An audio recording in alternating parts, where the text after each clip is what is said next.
అక్బర్ ఆస్థానం అంటేనే తెలివైన ప్రశ్నలు ఇంకా అంతకన్నా తెలివైన సమాధానాలు గుర్తొస్తాయి కదండి. ముఖ్యంగా బీర్బల్ గురించి ఈరోజు మనం అలాంటి ఒక అద్భుతమైన కథే చెప్పుకోబోతున్నాం. అక్బర్ ఒక ప్రశ్న అడగాడు, కాని దానికి బీర్బల్ ఇచ్చిన సమాధానం మామూలుగా లేదు. అసలు ఏంటా ప్రశ్న, ఎందుకంత ప్రత్యేకమో చూద్దాం రండి. ఒకరోజు సభలో పురాణాల గురించి మాట్లాడుకుంటున్నారు. అప్పుడు గజేంద్ర మోక్షం కథ వచ్చింది. మీకు తెలిసే ఉంటుంది, గజేంద్రుడనే ఏనుగును మొసలి పట్టుకున్నప్పుడు విష్ణుమూర్తే స్వయంగా వైకుంఠం నుంచి పరిగెత్తుకు వచ్చాడని. ఇది వినగానే అక్బర్కి భలే డౌట్ వచ్చింది. ఆయనేమన్నారంటే, ఒక్క నిమిషం, ఆ దేవుడికి ఎంతమంది సేవకులుంటారు, వాళ్ళని పంపొచ్చు కదా, ఒక చిన్న పనికి ఆయనే ఎందుకు పరిగెత్తాలి, ఇది ఆయన స్టేటస్కి తగదు కదా అని అడిగారు. చూశారా ఎంత లాజికల్గా ఉందో ఆయన ప్రశ్న. ఇక అందరూ బీర్బల్ వైపు చూశారు, ఇప్పుడు ఏం చెప్తాడు అని. కాని బీర్బల్ వెంటనే జవాబు చెప్పలేదు. ఆయన చిరునవ్వుతో చాలా నెమ్మదిగా అన్నారు, మహారాజా, మీ ప్రశ్నకు సమాధానం చెప్తాను, కాని దానికి సరైన టైం రావాలి, అప్పుడు తప్పకుండా చెబుతాను అని. అంటే ఏంటి?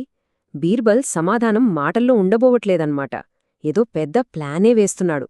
అలా కొన్ని రోజులు గడిచిపోయాయి. బహుశా అక్బర్ ఆ ప్రశ్న గురించి మర్చిపోయుండొచ్చు, కాని బీర్బల్ మర్చిపోలేదు. ఆయన సరైన అవకాశం కోసం ఎదురుచూస్తున్నాడు. తన మనసులో ఒక మాస్టర్ ప్లాన్నే రెడీ చేసుకుంటున్నాడు. చక్రవర్తికి జీవితాంతం గుర్తుండిపోయే ఒక పాఠం చెప్పడానికి సిద్ధమవుతున్నాడనమాట. సరే, మరి ఏంటా ప్లాన్? బీర్బల్ తన పాఠం కోసం ఎలాంటి సెటప్ చేశాడు? కథ ఇప్పుడు చాలా ఇంట్రెస్టింగ్గా మారబోతోంది. చూద్దాం మంత్రి పనిన పన్నాగమేంటో. బీర్బల్ ప్లాన్ చాలా సింపుల్, కానీ చాలా పవర్ఫుల్.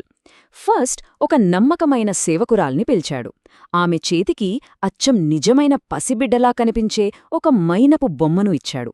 తర్వాత తోటలో ఉన్న కొలను దగ్గర ఏం చెయ్యాలి, ఎప్పుడు చెయ్యాలి, ఎలా చెయ్యాలి అన్నీ క్లియర్గా వివరించాడు.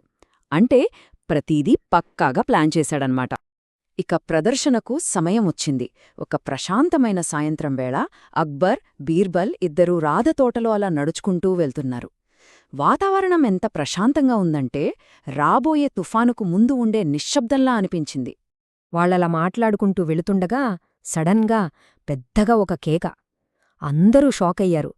తిరిగి చూస్తే బీర్బల్ పంపిన ఆ సేవకురాలు చేతిలో ఆ పసిబిడ్డతో సహా అయ్యో అంటూ కొలంలో పడిపోతోంది.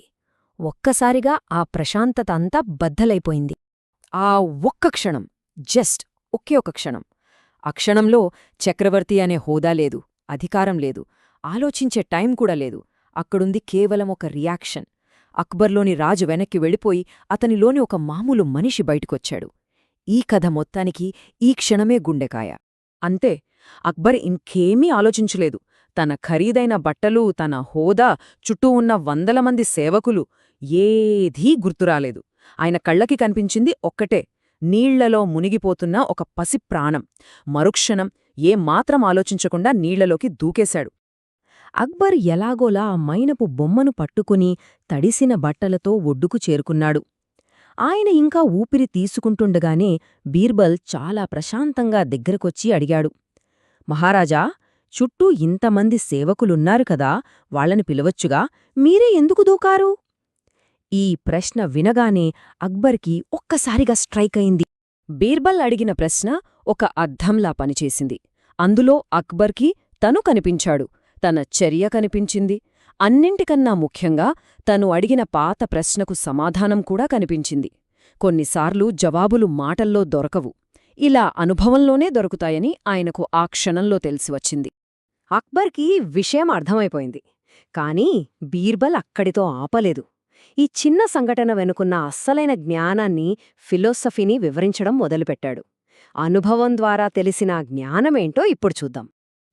బీర్బల్ ఇలా వివరించాడు, మహారాజా, ఇందాక నీళ్లల్లో పడింది మీ స్వంత బిడ్డ అనుకునే మీరు ఎలాగైతే ఏమీ ఆలోచించకుండా దూకారో, ఆ భగవంతుడికి కూడా తన భక్తులు సొంత బిడ్డలతో సమానం.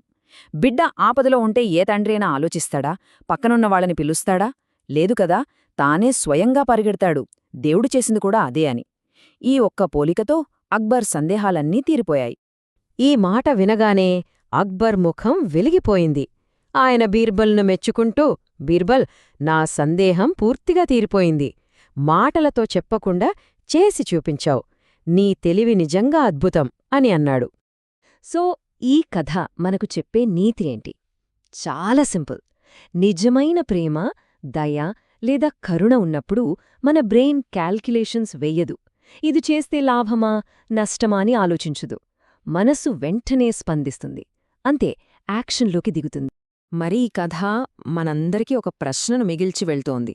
మనం ఎవరికైనా సహాయం చేసేటప్పుడు అది ఆలోచించి తీసుకునే ఒక నిర్ణయమా, లేకపోతే మనసులోంచి వెంటనే పుట్టుకొచ్చే ఒక సహజమైన స్పందన? దీని గురించి ఆలోచించండి.